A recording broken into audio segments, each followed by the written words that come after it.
Pada soal pertanyaannya, gambarkan dan identifikasi sifat bayangan apabila diketahui fokus lensa sama dengan 12 cm.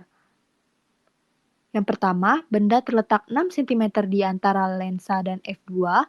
Yang kedua, benda terletak 18 cm di antara f2 dan 2f2. Dan yang ketiga, benda terletak 24 cm lebih jauh dari f2. Penyelesaiannya, lensa cembung merupakan lensa yang bagian tengahnya memiliki ketebalan lebih daripada bagian tepinya. Sinar-sinar istimewa yang ada di lensa cembung yaitu sebagai berikut. Yang pertama, sinar datang sejajar sumbu utama akan dibiaskan melalui titik fokus di belakang lensa. Yang kedua, sinar datang menuju titik fokus di depan lensa akan dibiaskan sejajar sumbu utama. Dan yang ketiga, sinar yang datang melewati pusat optik lensa akan diteruskan dan tidak dibiaskan.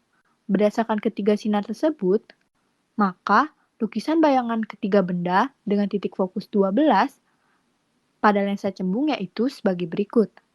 Yang pertama, ketika benda yang terletak 6 cm di antara lensa dan f2, maka lukisan bayangan benda akan seperti ini. Letak benda berada di antara lensa dan f2. Kemudian, bayangan berada di antara 2f2 dan f2. Bayangan diperbesar dari ukuran bendanya. Kemudian, sifat bayangan adalah maya dan bentuk bayangan adalah tegak.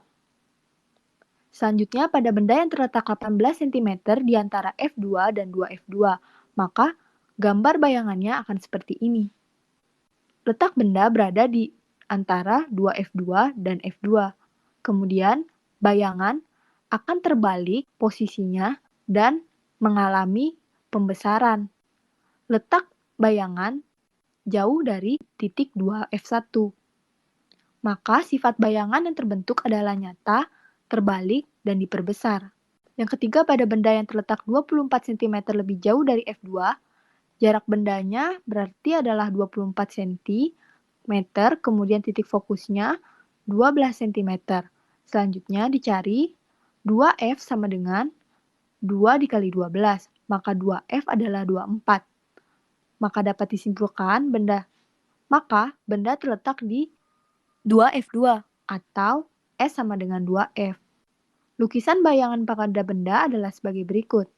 Letak bayangan akan terbalik pada posisi benda, kemudian ukuran benda dan ukuran bayangan sama besar, dan letak benda berada di 2f2 sementara letak bayangan berada di 2f1. Maka sifat bayangan yang terbentuk adalah nyata, terbalik, dan sama besar. Itulah ketiga gambaran lukisan bayangan pada benda beserta sifat bayangannya.